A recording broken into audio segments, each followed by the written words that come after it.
Here, Mike. Difficult to track you down here the last couple of weeks, but we've made contact. Welcome back to Mayor's Monday. Here, It's been busy. A little later than normal, but and for good reason. I mean, it's summer in Stevens Point, and I mean, if anybody's sitting at home bored, I mean, there's not much we can do about it. There's things going on every week. All sorts of things. Now, the weather hasn't been exactly the greatest. A joke that, we had summer. It was last Tuesday. Okay. Oh, yeah, I can see that. But, things are starting to pop, literally. The trees are starting to bud, and the road repair is going well. We're getting our crack fill and pothole. We're starting our construction season, of course. And we've got all sorts of things lined up. Our music festival in the Piffner Pioneer Park. The Levitt Amp series is all lined up now. We've got all the artists set to go. So every Wednesday night here at Piffner Pioneer Park in Stevens Point, you are going to have our city band. Thursday nights is going to be the Levitt Amp music series, and it's different genres of music all summer long. And then Friday, Saturdays are usually some sort of festival, including over the 4th of July, our annual Riverfront Rendezvous. So the headliners are all listed there too.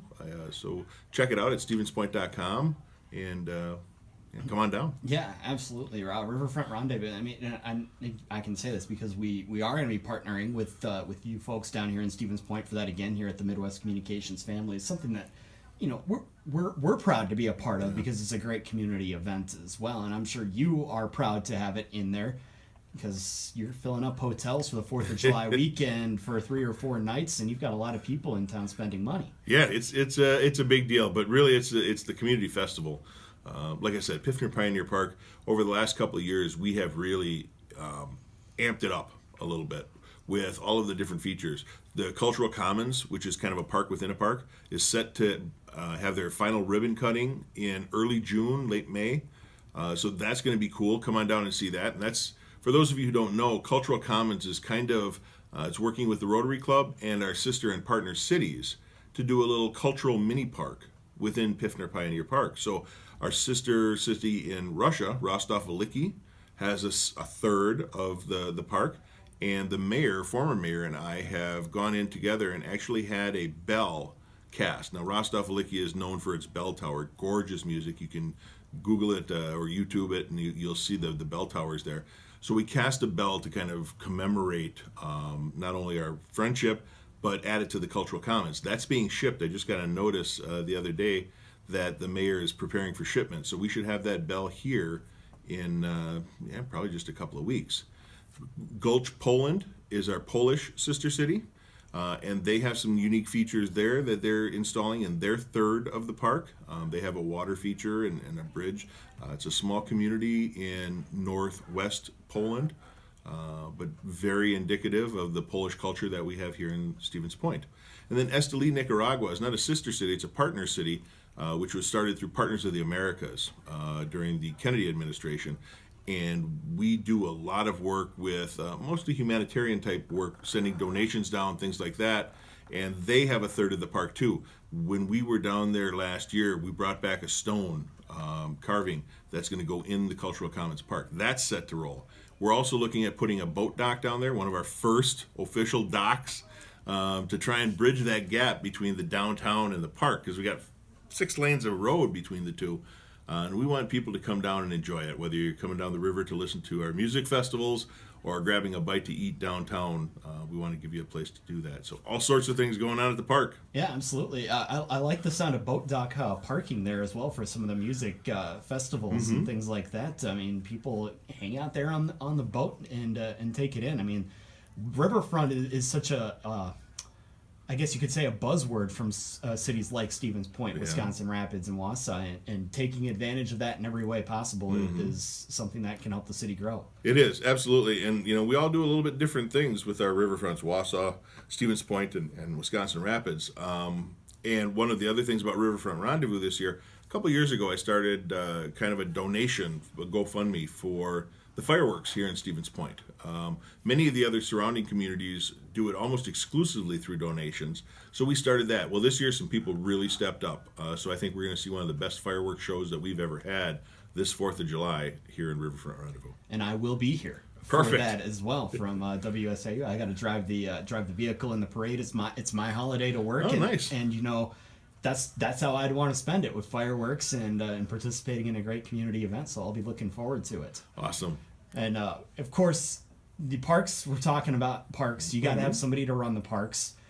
Yeah. And City Hall here, just even walking in, it feels a little more empty without Mr. Schrader here in as part of the city. Of course, he's still part of the city.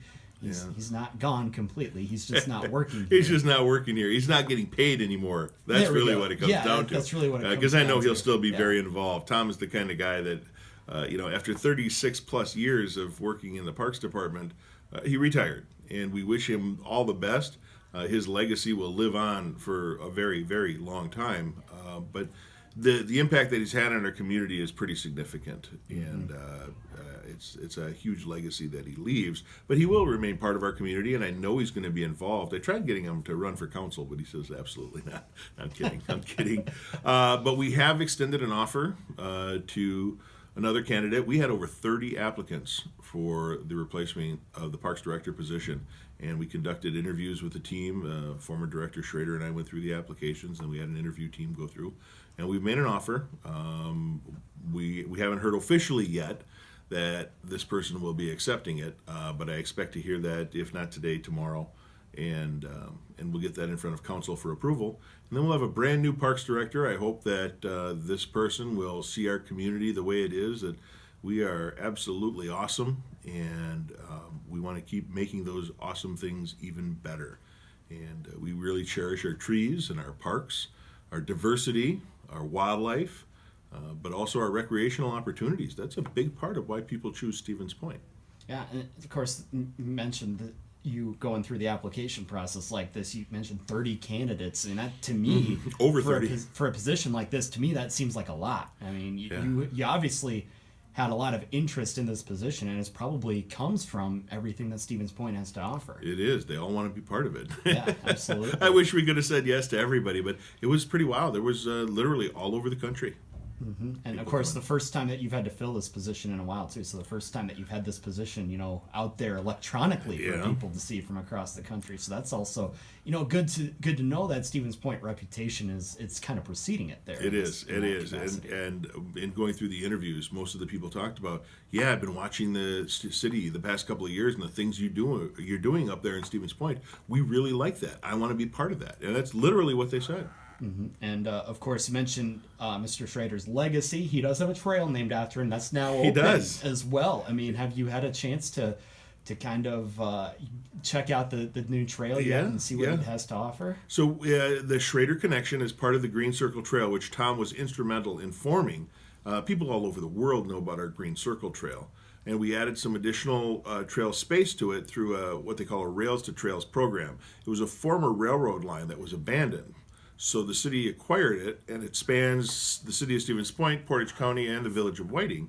So it's really a connection trail. Well, it was suggested that we name it the Schrader Connection because that's really a big part of what Tom did, is made those connections. He put people together to get stuff done.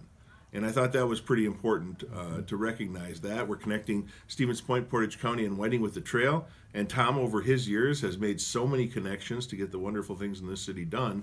That it was appropriately named. Yeah, absolutely, and a great addition to the trail system here as well. I mean, what is it now that you're up to? How many miles of trail can people hike around Stevens Point with the That's a trick question. So the Green Circle Trail is over 30. But we have other trails too, so it's not just the Green Circle. We've got trails up in Schmeeckley Reserve. We've got trails in Iverson Park.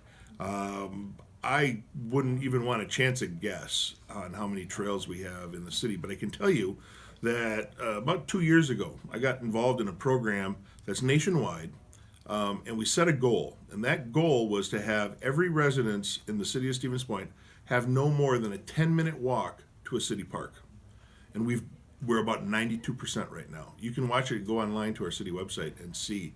We're at about 92%. And some of that is not going to we're never going to get 100% because the airport, for example, is a big area. From the center of the airport, you're never going to walk 10 minutes to a park because there aren't any parks around by the airport. Right. The same thing with campus. They won't let us count Schmeeckley Reserve as a park, even though it's part of the campus. So it's difficult to get the center of campus walking out to a 10-minute park if they won't let us use things like Schmeekley Reserve or the Sundial and some of the cool things on campus too. But it's pretty awesome. I like it. Still, sounds like a challenge for that new parks director. It is. When they come in. Look at this, and you get this number as high as you can get it. Perfect. So, yeah, there you go. Yeah. First task for the new parks director. One more thing then before we let you go here. Obviously, we got to talk about some economic development. You just had a meeting this week regarding the apartment complex by Kmart and how big that project is becoming. I mean, Right. When you see the new plans for something like this and the campus feel that it's going to have, what makes your eyes light up? I'm just terribly excited about it. So one of the things that I've done in my administration is try and work more closely with the developers, but get the community involved sooner rather than later. So when we meet with the council on a project, it's a ground level. Before the developer spends a whole lot of money on designs, we get input from the council. What do you want to see? How do you want this to look? What's your vision? And the developers are very receptive to that. And in the end, we've got a much better product. So some of the things that they have redesigned are the common space, the green space. They actually eliminated a driveway and turned it into a common area, so people can go out and have picnics or cookouts or just relax and read a book and have that nature feel. But being so close to campus is a big key for students, but also being close to, it's walking distance to the grocery store, walking distance to one of our largest employers with Century Insurance, the fast food places, the video rentals, all of the things that someone needs are within walking distance from this complex. And I think that's going to be a big draw to a lot of people. It's not for everybody, I understand that. But having that there is going to fill a big need. Yeah, absolutely. And one of the things that we've been talking about for the last 12 to 13 months is the need for mixed housing. And you're filling a big need for that right there, including, for students right by campus that want to be close, but yet they've got their own space. Right, and we want to remember that too. People talk about all these apartments going up. We don't need this, we don't need that. Well, you may not see this as an attractive location. Maybe you want a single family home on a small lot. Well, other people might want a single family home on a big lot. Some people might want to have houses close together. I love my neighborhood. We get together and have movies in my driveway and things like that. That's how I like it. Some people want an apartment where they never have to shovel snow or cut the grass. Some people want to live in a community type place where you have a common room. So we have to remember we're diversifying our housing stock because the needs are diverse. And just because it doesn't fit your lifestyle doesn't mean someone else doesn't want that. And that's what we're trying to do here in Stevens Point is make it welcoming to everyone. Yeah, absolutely. And of course, with the way that things are growing, that can only be a good thing for the city. Certainly is. Absolutely. Well, is there anything else that you'd like to add then before we let you go for this week? No, I think we got her covered for now. But come on down to this Riverfront Rendezvous and to the Levitt Amp. If you haven't been to Levitt Amp, you need to be there. Absolutely. Awesome stuff. We'll put it on the bucket list. All right. Wiza, we always appreciate the time and look forward to chatting again next month. Thanks. See you later.